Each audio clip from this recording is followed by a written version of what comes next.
Hi everyone. Okay, so with The Brutalist currently playing in cinemas, I saw it last week. Today I want to talk about movies involving architecture. I'm going to talk about 3 movies in particular first, before talking about The Brutalist, and then I'll come on to just a few other movies as well in summary. Okay, here we go. First up, let's look at the mindset of an architect, and we have 1943's The Fountainhead, directed by King Vidor and starring Gary Cooper, Patricia Neal, Raymond Massey and Robert Douglas.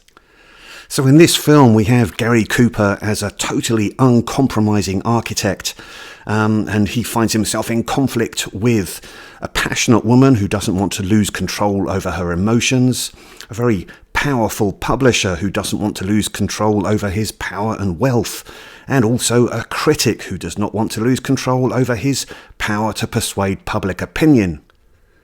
Now, this film is quite a wild ride to watch. It expresses its ideas very passionately, and a lot of the dialogue sounds like statements to do with social systems.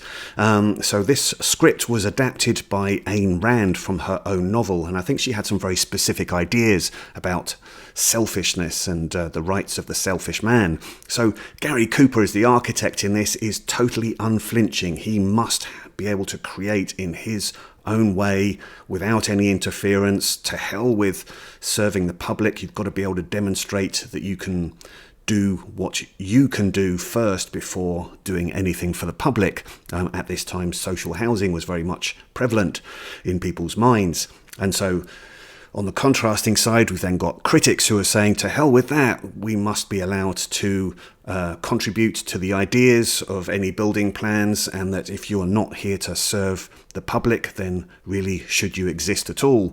So yeah, really, really fascinating stuff. And like I say, the melodrama in this is played to the hilt, very passionately expressed. So yeah, a very unconventional film, totally fascinating. Next, we've got Peter Greenaway's film The Belly of an Architect from 1987. So in this one, we've got Brian Dennehy as an architect who is travelling to Italy to take part in a lecture and an exhibition that's there to honour the architect Etienne-Louis Boulay, who was an architect from 1728 to 1799. Now, a couple of key things here. So firstly, the actual locations. So obviously this film is filmed in and around Rome and using Roman ruins, Roman architecture there. So we're very much going back into architecture history there. And then interestingly, Etienne-Louis Boulay. So he was an architect who was really well known, not so much for actually building anything, but for his ideas and his designs. So he created architectural designs that were huge in scale and which were involving geometric shapes, so squares, spheres, triangles, things of that nature. And in particular, he designed a cenotaph, a monument that was going to be to honour Isaac Newton, so the great scientist. And a key thing about that is that when Peter Greenaway made this film, The Belly of an Architect, it was in the same year that the Bank of England were withdrawing from circulation the pound note that featured Isaac Newton on it. But, I have here this book, Art of the Western World, and it actually shows a picture here of the design that Boulay did for this monument to Isaac Newton. So this was intended to be the same size as the pyramids, so absolutely on a mammoth scale. And the other thing about Boulay, it seems, is that when he designed these enormous structures, he very much considered different seasons and different times of day and night, so that he could really reflect upon how sunlight and moonlight may affect the building's exterior and interior. So yeah, definitely, I think in any kind of design then, it seems, if it's of a huge structure and if it has a specific light element to it, then maybe some of Boulay's work is relevant to that. Now, Belly of an Architect is a Peter Greenaway film, so don't expect me to try and explain all the themes that are involved in there. Certainly there is some of Peter Greenaway's usual preoccupations with sex and death, Maybe the sex element aspect of this, which has Dennehy's architect's character's wife having an affair with another architect, maybe that's a comment about the sexiness of modernist architecture, I don't know. And then also we've got Brian Dennehy's architect character having some kind of parasitic attack on his belly. So maybe that's some kind of commentary about architectural decay and decay of certain architectural styles. I don't know. And next, 1960s Strangers When We Meet. I love this movie. Hugely underappreciated. Directed by Richard Quine and starring Kirk Douglas, the very same year that he starred in Spartacus, and Kim Novak just 2 years after she appeared in Vertigo. I adore this movie. It's gone straight away into my list of all-time favourites. Essentially, this film actually is about marital infidelity. It's about having an affair and the effects of having an affair. So the architecture is not a primary aspect of this film, but it is important.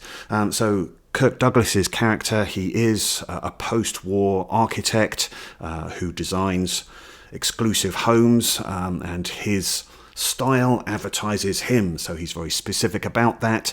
One character tells him during the film that his designs are more imaginative than anything Bauhaus came up with. But yeah, primarily this film is about Kirk Douglas. He's a married man meeting Kim Novak, a married woman, and they enter into an affair. And it's a really great film about the messiness of having an affair and how that affects everybody. It really is gloriously filmed in CinemaScope, very colourful, and plays, if you like, a bit like a Douglas Sirk kind of melodrama. And in fact, one of the co-stars, Barbara Rush, who plays Kirk Douglas's wife, was in Douglas Sirk's Magnificent Obsession. So there is that kind of relation there. But also what is really fascinating about this film is the budget.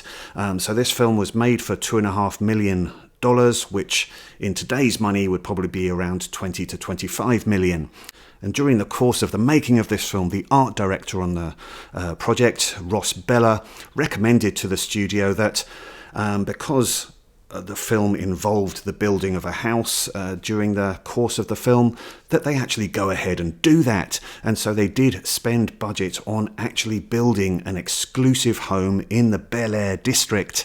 And you can find on YouTube, there's a really fascinating documentary that was put out by the Weyerhaeuser Archives about the actual building of this designer home that was built on a hilltop in Bel Air. And they used lots of different types of woods for the building of this structure, including some redwood cedar. And that really plays a part at the end of the film, because you get this final confrontation between Douglas's character and Novak's character in this finally finished house that really gets this warm red glow from this redwood cedar during a crucial scene that's actually quite cold. And that sort of juxtaposition is just absolutely amazing. I can't tell you how much I love this film. So yeah, definitely worth seeking out, and I just think that's fascinating that they put that amount of budget into making this exclusive home. And I think that's relevant for when we come on to talking about The Brutalist. Okay, so each of those previous three films, I think, have some aspects to them that are relevant when it comes to looking at The Brutalist. Now, I'm not going to do a full review of The Brutalist, but I just want to touch on a few things from it. The Brutalist is a film currently playing, and it involves a Jewish architect who survives the war and comes to America to try and re-establish himself. There are power dynamics that are involved when he gets involved with a wealthy patron, and the film itself, Brady Corbett says, the director, also has some parallels between the role of an architect and the role of filmmaking as well. So this is a film that has got a lot of ideas that are being presented about the war, about architecture itself, about filmmaking and power dynamics, so a lot at play here. Now, much has been made of the budget of this film being only 10 million, this being a 3.5 hour epic with an intermission and filmed on VistaVision. And it is interesting to think that this came out in the same year as Conclave, a film that has a budget of around 20 or so million, and they were able to rebuild part of the Vatican for that movie. And then also Ridley Scott's Gladiator 2, which had a whopping $250 million budget reportedly, and there they recreated the Colosseum. So two other movies that have got very significant architectural works in them with much higher budgets. So that, I guess, falls into some of the argument that Brady Corbett has made about the frustrations of being able to make a movie, an original movie, but only getting limited funds for it. So yeah, interesting. And it's also interesting that Brady Corbett has said that one of the technical consultants he had for this film was one of the writers of the big coffee table book on Le Corbusier. So that's Charles Edward Le Corbusier, an architect who lived from 1887 to 1965. And he was very much involved with social housing, architecture forms, and the use of concrete. And from reading up a bit more about him, I do wonder with this film, The Brutalist, I mean, the building that is designed in The Brutalist is meant to serve many different purposes, and it's built on a hillside. And with Le Corbusier, he actually was involved in building a convent in Lyon that was made out of concrete, and that was called the Sainte Marie de la Tourette. Now, I don't know if that is a specific influence for the film, but reading about that particular convent, that also was a building that was designed to have multiple purposes and had specific shafts of light going into it as well. So, really interesting parallel. But yeah, The Brutalist is definitely worth your time, whether you're a movie lover, a historian, or an architect, any of those kinds of things, then yeah, there's lots to be gained from it. And it's just a kind of film that stays with you and it leaves you thinking about other things. So that in itself is great, even though I do think there are aspects of the movie which don't always necessarily work. But yeah, so many ideas being presented in it. Great stuff. Okay, and some other significant architecture movies. Firstly, yeah, check out Antonio Gaudi, available via the Criterion Collection. Really fantastic film this, made in 1984 and directed by Hiroshi Teshigahara, the director of films such as Woman of the Dunes.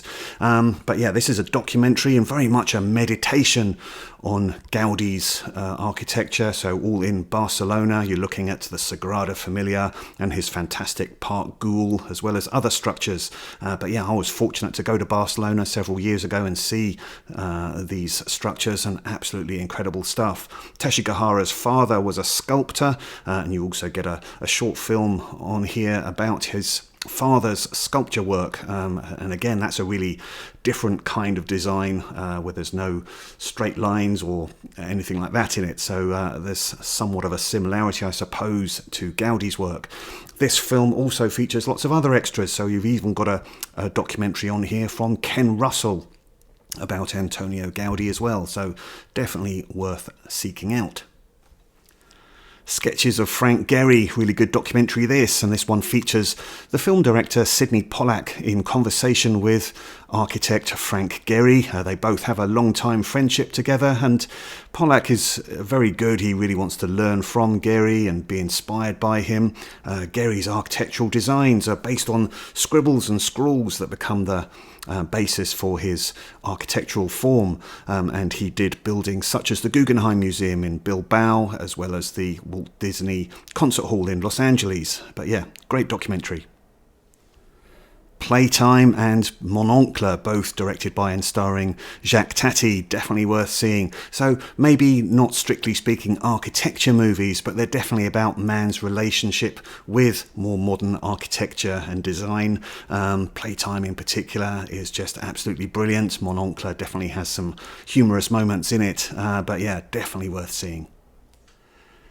And then if you fancy yourself as something of an architect and think that you can interfere with an architect's designs when you're renovating an old property, then maybe think again and watch Cary Grant and Myrna Loy in Mr. Blandings Builds His Dream House from 1948.